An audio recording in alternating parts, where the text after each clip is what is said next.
तुझी माझी यारी भाग 18. तर मित्रांनी मैत्रिणींनो, तुम्ही जर भाग 17 बघितलं नसेल तर लिंक डिस्क्रिप्शन बॉक्समध्ये दिलेली आहे. मागील भागात ईशानी रोहनला मिठी मारते. मी खूप खूप प्रेम करते रोहन तुला. I love you. माझ्यापासून दूर जाण्याचा विचारही कधी करू नको. मी नाही राहू शकत तुझ्याविना, ईशानी म्हणाली. रोहनही तिला लव्ह यू टू म्हणतो आणि तिला घट्ट मिठी मारतो. आतापासून पुढे कॉलेजमध्ये ऋषी कालवर बोलत होता. तो काल कट करून ऋतिकला म्हणतो, चल माझ्यासोबत. ऋषी आणि ऋतिक दोघंही कॉलेजमध्ये सावीला शोधत होते. तेवढ्यात त्यांना सावी आभा आणि मिहीरसोबत दिसते. आभा आणि मिहीर हसून हसून बोलत होते आणि मिहीरने तर आभाचा हातसुद्धा पकडला होता. ऋतिक त्या दोघांना पाहतो आणि मग ऋषीकडे पाहतो. ऋषी जो की मिहीरला पाहून खूप रागात होता आणि त्याला जळणसुद्धा होत होती. ब्रो, आभा आणि तो मुलगा किती खुश दिसत आहेत, ऋतिक म्हणाला. मला माहीत आहे तो मुलगा तिचा फ्रेंड आहे बस, ऋषी म्हणाला. मला तर नाही वाटत. काल मी ह्या दोघांना सोबत कारमध्ये जाताना पाहिलं, ऋतिक म्हणाला. ऋषी हे ऐकून सरळ आभाजवळ जातो आणि तिला रागाने घूरत असतो. आभा मिहीरसोबत एवढी हसत होती, परंतु ऋषीला जशी ती बघते ती एकदम शॉक होते आणि बोलते, तू? ऋषी तिला काहीच म्हणत नाही, फक्त तिला रागाने बघत होता, जसं की तिला आगीत भस्म करेल असं. सावी जेव्हा ऋषीला बघते की ऋषी रागात आहे, तू ऋतिक सोबत जा, ऋषी म्हणाला. बट व्हाय, सावी म्हणाली. मी तुझ्यासाठी काही ड्रेसेस मागवले आहेत जी तुला ट्राय करायची आहेत. त्या स्टोअरमध्ये जा, ऋतिक नेईल तुला. इट्स माय ऑर्डर, ऋषी म्हणाला. सावी ऋषीला एक नजर बघते आणि ऋतिकसोबत निघून जाते. मिहीरही विचारत होता की आता ह्या कोणत्या नवीन हिरोची एंट्री झाली यार, आणि सावीला का ऑर्डर देत आहे हा. सावीचे कुणाचं ऐकत नाही याची गोष्ट कशी ऐकत आहे ही.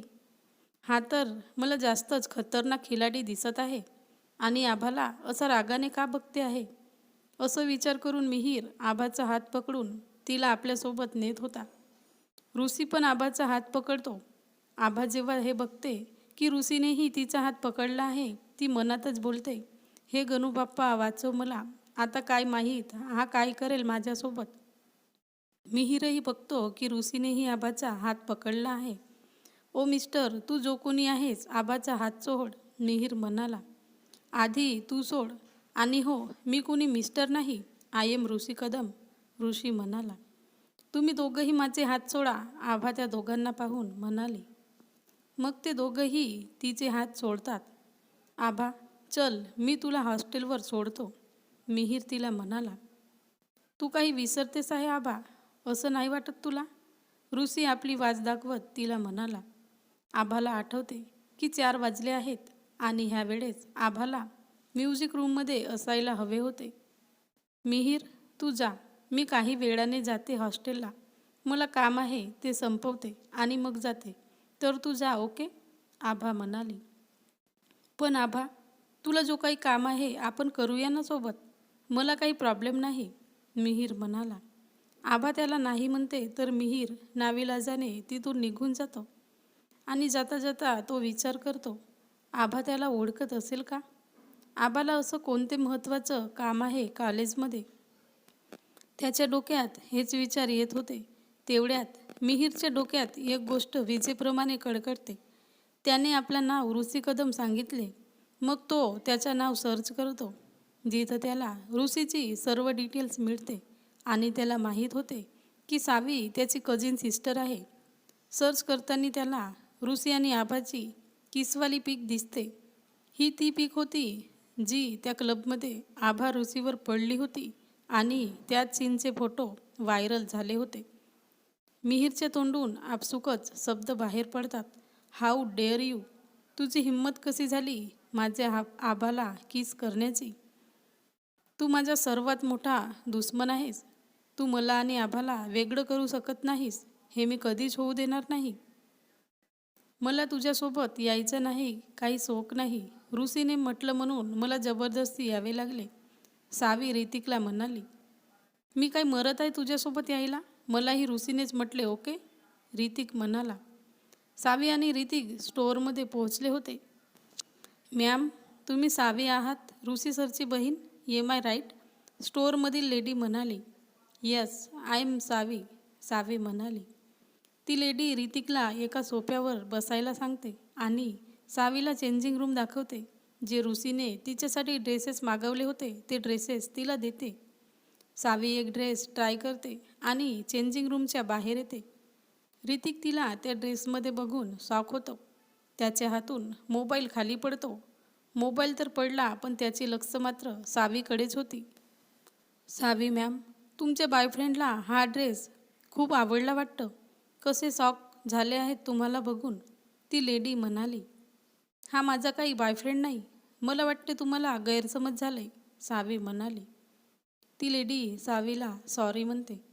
ऋतिक तर आत्ताही सावीलाच बघत होता. तू मला असा का बघतोस? कधी बघितला नाही का मला? सावी म्हणाली. सर पाणी. ती लेडी पाण्याने भरलेले ग्लासची ट्रे घेऊन ऋतिककडे जाते. ऋतिक घटाघट पाणी प्यायला लागतो.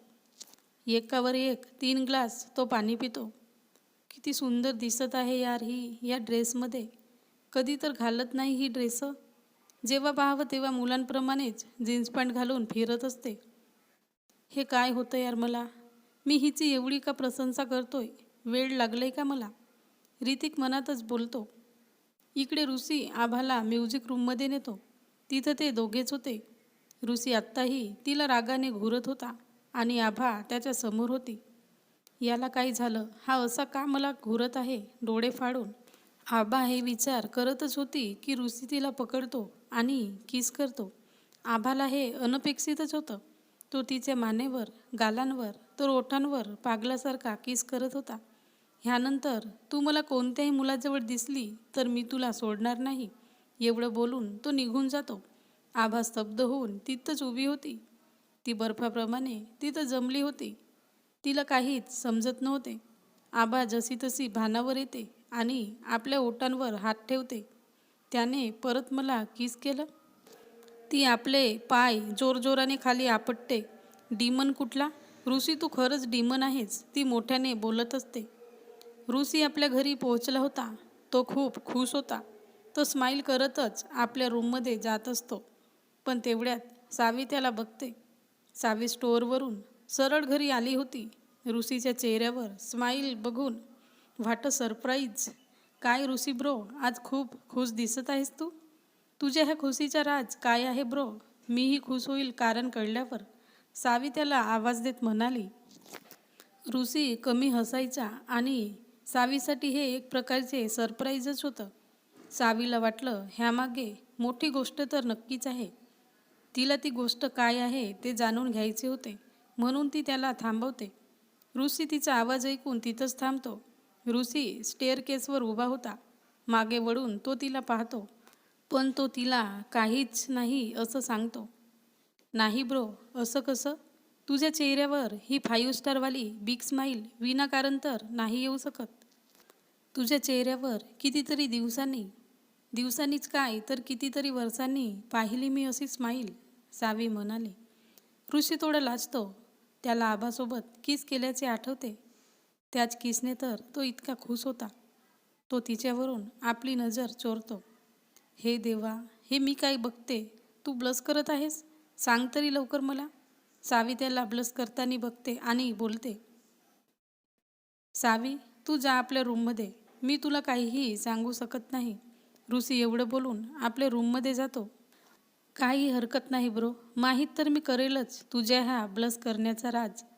याला एखादी मुलगी तर नाही भेटली, पण हा कोणत्याही मुलीला आपल्या आसपास भटकू देत नाही.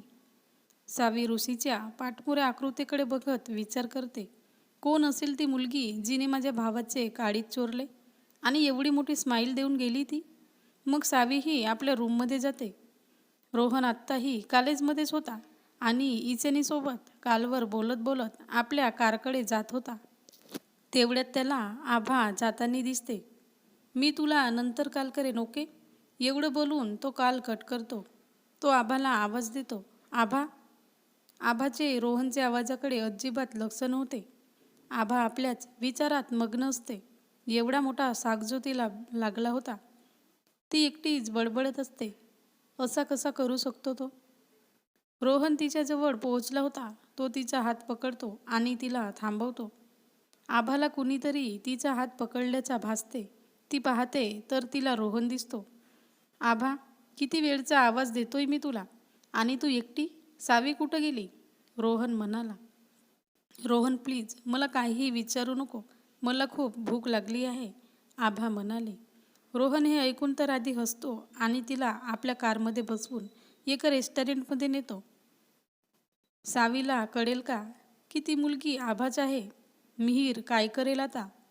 तर मित्र आणि मैत्रिणींनो, हा भाग तुम्हाला कसा वाटला ते कमेंटमध्ये सांगा आणि लाईक शेअर करा.